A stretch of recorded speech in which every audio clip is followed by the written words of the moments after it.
We now move to First Minister's question time. Question number 1, Ian Gray. To ask the First Minister what engagements he has planned for the rest of the day. First Minister. Well, immediately after First Minister's questions, I will be meeting some of Scotland's unpaid carers who are in the Parliament to mark Carers Week, in conjunction, I think, with the other opposition party leaders. I am sure the whole Chamber will join me to express our thanks to Scotland's unpaid carers. Today, the carers are visitors to the Parliament. Soon, I hope they will be here on a more formal basis as we take forward our proposal for a carers' Parliament to ensure the views and needs of Scotland's carers properly inform the work we undertake in Government and across the Chamber.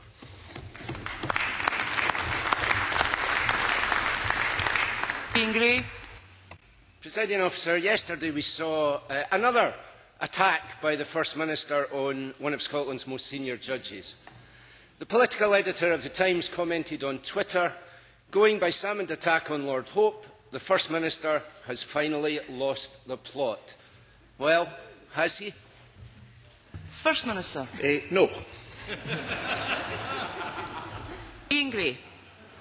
That, of course, was some of the mildest comments following on from the First Minister's comments in his Holyrood interview. And at the very least, the First Minister is in danger, if not of losing the plot, then of losing any argument he might actually have by prosecuting it in this way. Jim Sillars, the former deputy leader of the SNP, called the First Minister's remarks undignified, foolish and juvenile this morning. In those remarks, aimed at Lord Hope, the First Minister said, "At least I went to the bother of getting elected." And that's true. But these crass personal attacks demean the office to which he was elected.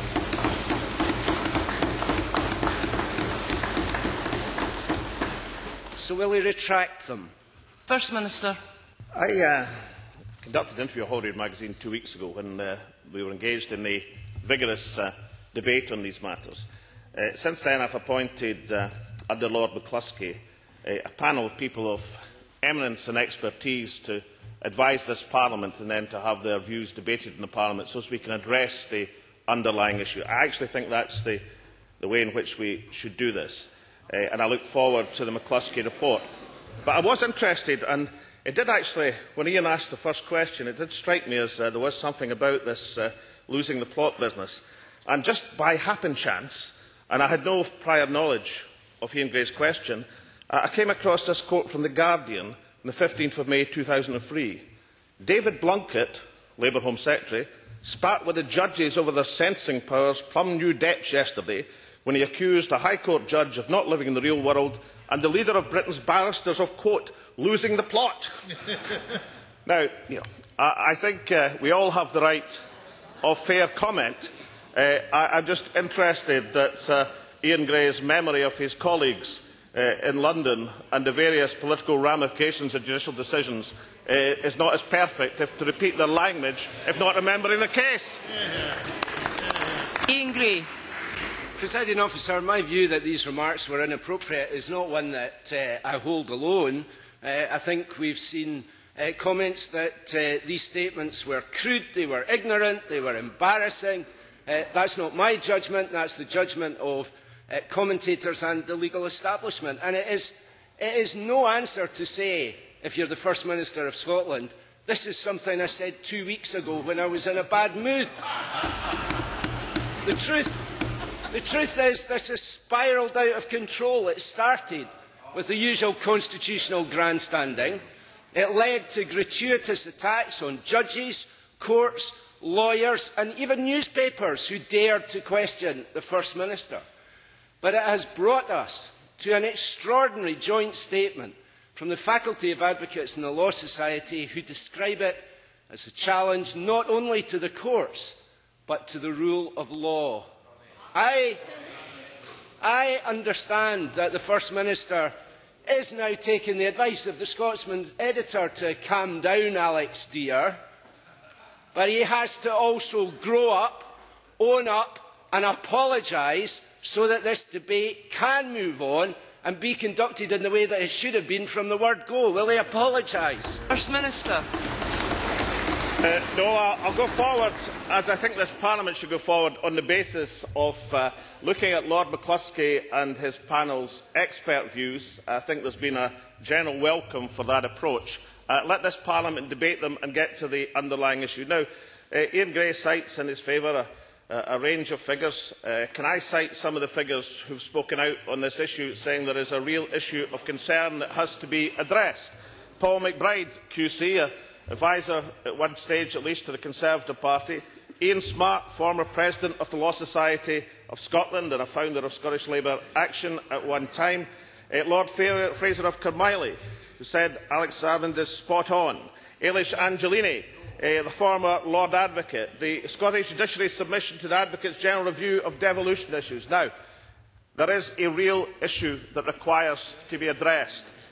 The interaction of the judiciary and parliamentary comment is something that is age-old. The independence of the judiciary is guaranteed in the legislation that we passed in this Parliament in 2008. But, not just a right of free speech, which is something that everyone in this debate should have, including Lord Hope, who exercised it, and I've made no complaint about that. But everyone should have the right of free speech. Just as I make no complaint over the right of anyone to exercise their right of free speech. But when you are First Minister of Scotland, or for that matter an opposition leader, you have to address matters of key public concern. Now, I think it's a real issue. The integrity of the criminal law of Scotland is a matter of public concern. It was never meant to be second-guessed in the way that's happening at the present moment.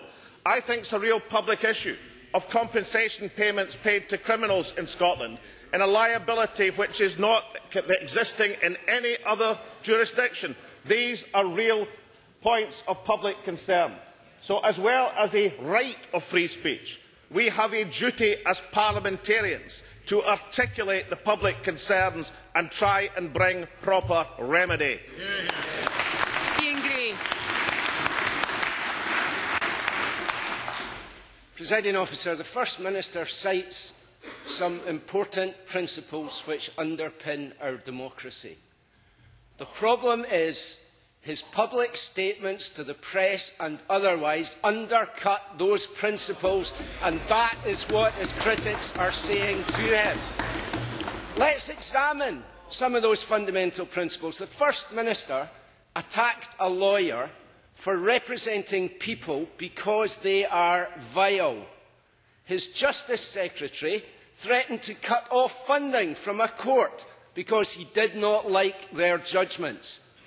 I don't like some of their judgments too, but vile people having rights is the price we pay for us all having those rights. Vile people being properly defended in court is the price we pay for our right to be defended too. Yes, we make the laws, but the independence of the judiciary is the price we pay for the freedom to do that. Does the First Minister agree, and will he retract his statements which undermine these principles of this Parliament? Well, First Minister. It was this administration who underpinned the commitment in statute through the Judiciary and the Courts Scotland Act of 2008, showing our commitment to the independence of the judiciary by statute in this Parliament. But Ian Gray, I'm afraid, misrepresents the issue that affected Somerville. The issue was not one of human rights in terms of what the Scottish courts laid down, when the Scottish courts said that people had a human right to have sanitation and proper sanitation across the Scottish prison estate. It was to, when the Somerville judgment extended the liability for that, not back 1 year, which would have been every jurisdiction in Europe, but back to 1999. Now, we could take the view that the people responsible for that potential liability were the people in 2001-2002 who were in office. That's Lord Wallace, who was the Justice Secretary of this Parliament, and Ian Gray, who was the Deputy Justice Secretary. And we might say that they should have the foresight to make sure sanitation was proper. Or alternatively, we might say that the real issue was not the fact that the Scottish courts directed the correction of that situation, which was done. The real issue was whether or not our liability as citizens should extend back to 1999. offering a potential legal bill of 50, according to one estimate, £100 million. Now, that is an issue of huge public concern. It's not, as Ian Gray represents it, that everybody should have human rights. It's whether or not this Parliament, this jurisdiction, this legal system stands in equality with every other jurisdiction in Western Europe. And if Ian Gray is going to stand on the argument that regardless of the bill and liability to honest, decent, law-abiding people, that we should respect that back to 1999 and engage in compensation payments to the most vilest members of society on that basis, then I think he'll stand in a very lonely position indeed. Question number 2, Annabel Goldie. To ask the First Minister when he will next meet the Prime Minister. I met the Prime Minister last week and no immediate plans to meet him again. Annabel Goldie. Presiding Officer, the First Minister's interview with Holyrood magazine amounted to an extraordinary rant. It was characterised by bile, intemperance, provocative personal insults and a sneering disregard for the independence of the judiciary and the rule of law. Now, no one denies there is a serious issue about how the Supreme Court engages with Scots law in determining human rights issues. It is right that the mechanisms be looked at. But the First Minister's blustering, bellicose outburst has totally obscured the real issue. And it's made a laughingstock of Alex Salmond, and most seriously of all, it has diminished the office of First Minister in this Parliament. And will he now apologise for bringing the office of First Minister into disrepute? First Minister. No. Annabel Goldie. The First Minister said just over a month ago that he did not have a monopoly on wisdom. That is self-evident. Unfortunately, characterised by his answer to my first question, he seems to have a monopoly on bombast, arrogance and conceit. Well, just to bring him back down to earth and to remind him once again that the judiciary is independent of government, there is still a good old Scottish criminal offence called murmuring a judge. So rather than run the risk of the Lord Advocate having to prosecute the First Minister, wouldn't it be easier for the First Minister to eat humble pie, admit he completely botched this whole issue and apologise to all concerned? First Minister. Well, for many years, Annabel Goldie was saying that I didn't give direct answers to a direct question. She asked me a direct question, I gave her a direct answer, and I still get a suggestion that I should speak at greater length. Now, if I could speak at greater length on this second question, then let me say this. I am delighted that Annabel Goldie, after several weeks of being in denial, now regards it as a serious underlying issue. What we're dealing with. Well, I see the Conservative benches suggesting that's not true, but can I read what Paul McBride, the legal adviser to the Conservative Party, said about this issue? And I apologise if any of this language is intemperate. Quote, describing Annabel Goldie's position as beyond ludicrous, warned that Tory hostility to the SNP was getting in the way of sensible policy making. The Scottish Conservatives need to explain what their policy is. What is their position on the Supreme Court being able to take cases without leave to appeal by the Scottish courts, and the Scottish judges being outnumbered by English judges? Now, if that is what is said by the legal adviser to the Conservative Party in Scotland, then why on earth does the leader of the Conservative Party in Scotland not suggest that there is a real underlying issue? And if that is the language which the legal adviser uses about the Conservative Party's policy, then perhaps Annabel Goldie would be better to look at addressing that policy issue rather than just asking the First Minister for direct answers to questions. Very briefly, Ms Goldie. Presiding Officer, Mr McBride is not an adviser of the Conservative Party. He is just one of a whole litany of names quoted by the First Minister. What the First Minister doesn't get is this. What the First Minister does not get is this. Judges apply the law, lawyers advise on the law, and if politicians like Mr Salmond don't like that, don't batter judges round the head, change the law. First Minister. Order, order. Minister. First Minister. I'd be delighted to ask. I mean, it's only a few short months ago that Paul McBride was cited by Annabel Goldie in question after question as having great wisdom. I actually agree he's a Scottish lawyer of great distinction, in my opinion. But to answer Annabel Goldie's second point, yes, indeed, I would love this Parliament to be in a position to change the law. I would like us to be in a position to change the law so as it was always meant to be, that our criminal cases were decided in Scotland. That's how it was always meant to be. I want to change the law in that direction. And I would love to change the law to make absolutely sure that we, as this jurisdiction, were in an equal position with any other jurisdiction in Europe and didn't get us into the ludicrous position of having to have emergency legislation to avoid multi-million payouts to some of the vilest prisoners in our society. Constituency question, Christine Graham. Thank you, Presiding Officer. Can I refer the First Minister to the lead story in today's Scotsman, which cast doubts on the viability of the Borders Railway? As a constituency member, indeed founder member of the cross-party group in here for the Campaign for Border Rail in 1999, will the First Minister give a categorical assurance that his government is fully committed to the reinstatement of this line, which is essential to the economy of my constituency? First Minister. Well, the changes to groupings and consortia during procurement are not uncommon, particularly in large-scale projects. The Borders Railway will go ahead, and I hope the constituency member takes comfort from the second part of the story, which went on to talk about the M74 contract and showed how a single bidder in that completion contract demonstrated the ability to bring forward a bid, not just on time, indeed ahead of time, but also under budget. David Stewart, very briefly, please. Presiding Officer, there are real concerns in the North that the Strategic Defence and Security Review could result in the MOD closing Fort George Barracks, home to the Black Watch, and breaking the link between the Army and the Highlands going back to the 1700s. Would the First Minister agree to make urgent representation to Liam Fox to keep the base open and meet the Chief Executive of Historic Scotland to ensure survival plans prepared to save Fort George as our Premier League tourist destination? First Minister. I have done so again. I signed off our final submission on the Defence Review this very morning.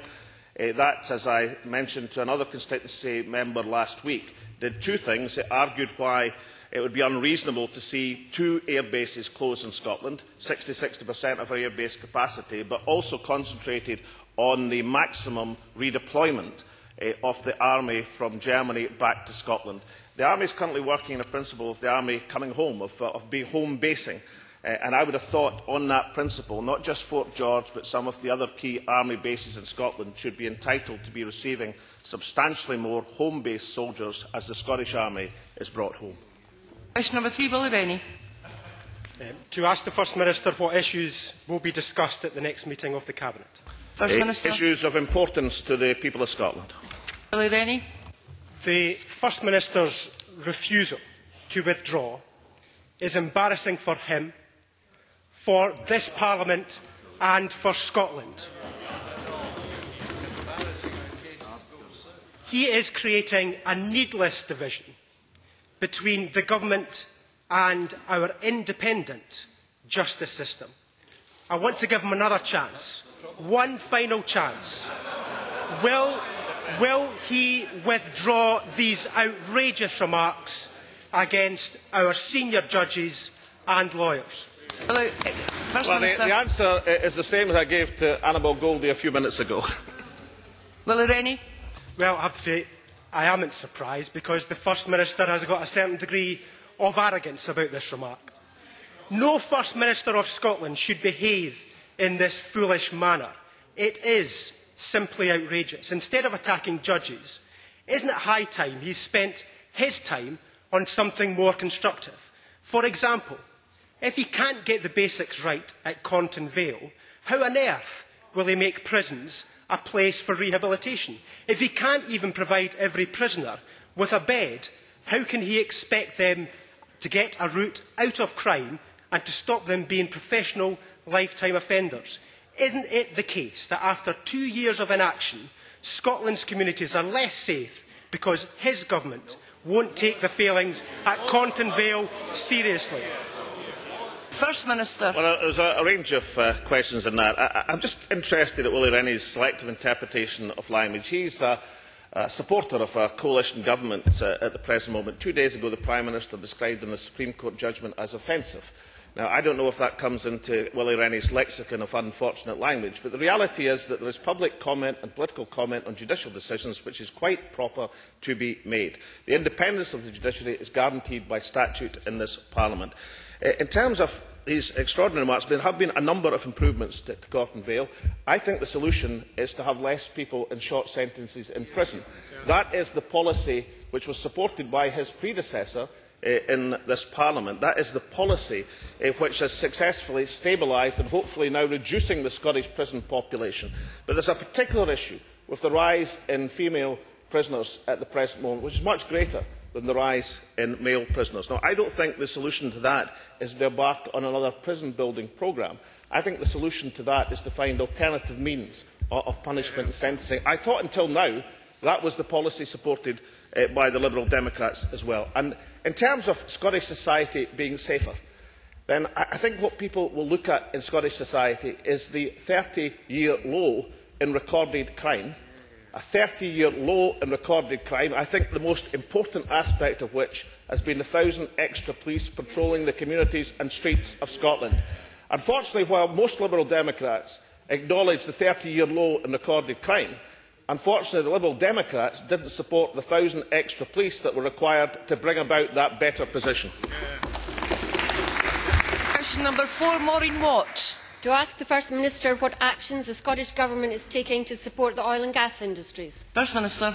Well, North Sea oil and gas makes a huge contribution to both the Scottish and UK economies, providing jobs, investment and the majority of our fuel needs. It also supports in the region of 200,000 jobs in Scotland, and the Treasury this year expects to secure an expected tax revenue of £13.4 billion, a record high in terms of nominal total. The Scottish Government wrote to the Chancellor on Tuesday this week, with the support of the Labour Party in Scotland, on a decision to increase the supplementary tax on North Sea oil and gas producers, a paper analysing, highlighting the risks posed, suggesting solutions to safeguard the viability and continued development of the most technically challenging and mature fields in the North Sea. Maureen Watt. And I thank the First Minister for that answer. The Chancellor's short-term focus on squeezing the maximum amount of revenue from oil and gas is putting at risk the investment we need in order to get the most out of the North Sea. He is more interested in cash today than investment tomorrow. Not my words, but the words of Chancellor George Osborne himself when in opposition. While many of my constituents who work in the oil and gas industry warmly welcome the sensible suggestions put forward, does the First Minister not agree with me that the whole incident highlights why it would be far better for the taxation of the oil industry to be in the hands of an experienced former oil economist rather than the distant government whose sole interest is to slash the budget deficit?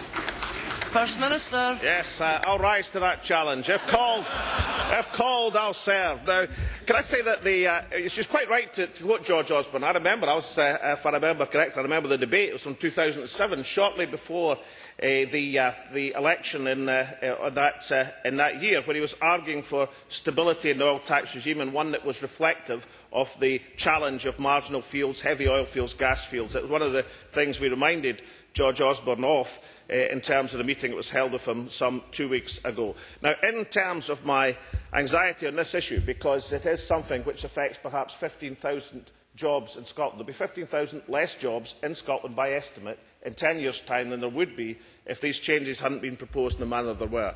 Then I have accepted gratefully, with the support of the Labour Party in Scotland, on this issue, and that has been said to the Chancellor in the submission. But above all, there are 3 detailed points that can include and improve jobs prospects in Scotland. I hope that actually this whole Parliament recognises the importance of this industry in our economy and recognises the crucial importance of 15,000 jobs. Now, whatever difficulties in terms of the Liberal-Tory coalition, I hope that as a Parliament we can put the interests of Scottish workers as a paramount level and support these 3 initiatives to bring stability, but also to make sure that investment in our North Sea is not interrupted. Lewis MacDonald. Thank you very much. Does the First Minister recognise the further concern in the oil and gas industry regarding the Chancellor's proposals to tax helicopter journeys to and from work in the North Sea on the same basis as luxury business jets? Does he support the representations on this matter made this week by business and local government in the North East? And if he does agree with them, what action will he take to support their representations? First Minister. Yes, I do. I understand that that proposal is in the process of being reinterpreted, and I hope that represents progress.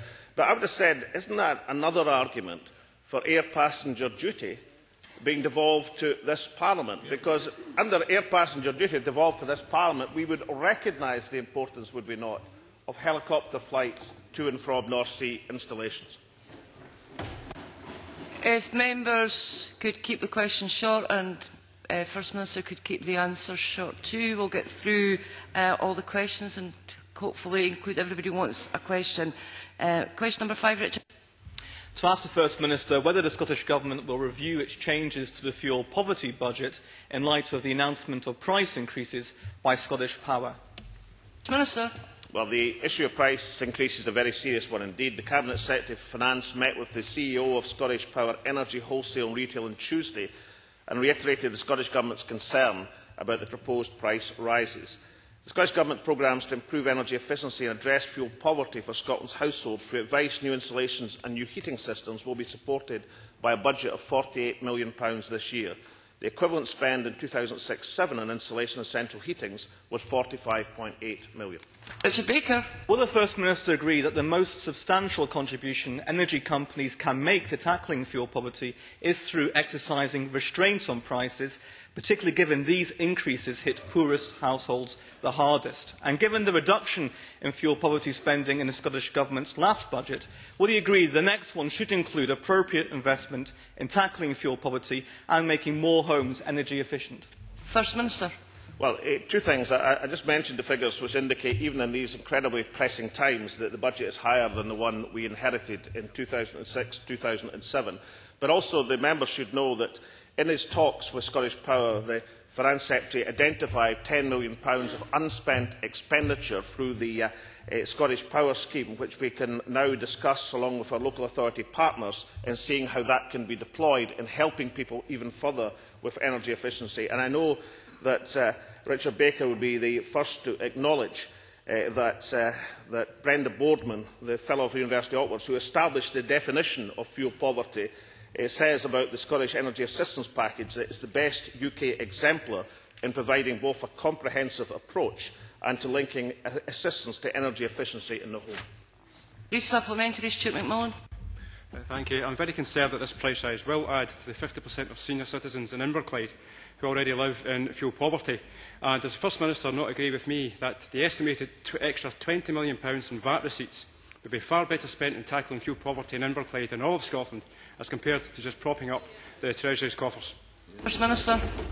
Yes, I do. And John Swinney identified the £10 million of expenditure. He's also referred the matter to Ofgem, the energy regulator. But it is true that even at 5% on energy, the additional revenue from these price increases, if they were repeated across the sector, which seems unfortunately to be a very likely trend, it would bring in another £20 million to the Exchequer as a result of the price rises being proposed by energy companies. Now, I think at the very least that additional VAT should be devoted to further rebolster the energy efficiency and fuel poverty programmes in Scotland and indeed across these islands.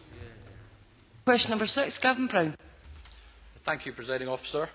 To ask the First Minister what the Scottish Government's position is on the findings of the Global Entrepreneurship Monitor's report for Scotland 2010. First Minister. Well, I think the GEM report is a useful contribution to our understanding of individuals' entrepreneurship ambitions and perceptions of starting a business in Scotland.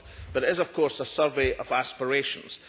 In terms of the actual statistics, then I know that Gavin Brown will recognise that pre-recession there was a higher increase in new business registrations in Scotland, and since the recession, although there has been a decline, that decline in registrations has been less than across the UK as a whole.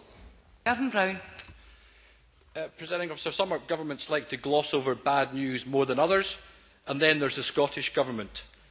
This GEM report showed that we have a low rate of entrepreneurial activity, significantly lower than England, lower than Wales, lower even than the Arc of Prosperity.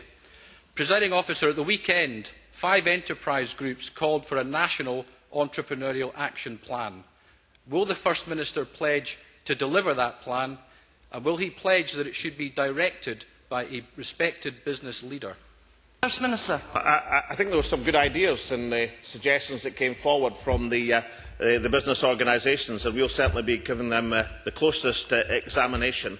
I have to say that for a supporter of the Conservative Tory Liberal coalition at the present moment, talking about glossing over bad news seems to be a quite remarkable statement from Gavin Brown. And I do accept, of course, that one swallow, one set of statistics don't make a summer or a recovery, and we've got to have a run of statistics like the 6 months rise, or fall rather, the 6 months fall in unemployment in Scotland, which I know will be welcomed across the chamber. But Gavin Brown might have noted in the statistics published yesterday that self-employment in Scotland stood at 388,000.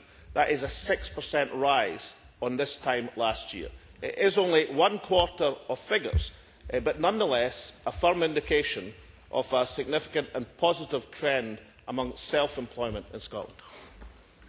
That ends First Minister's question time. I suspend business until 2:15.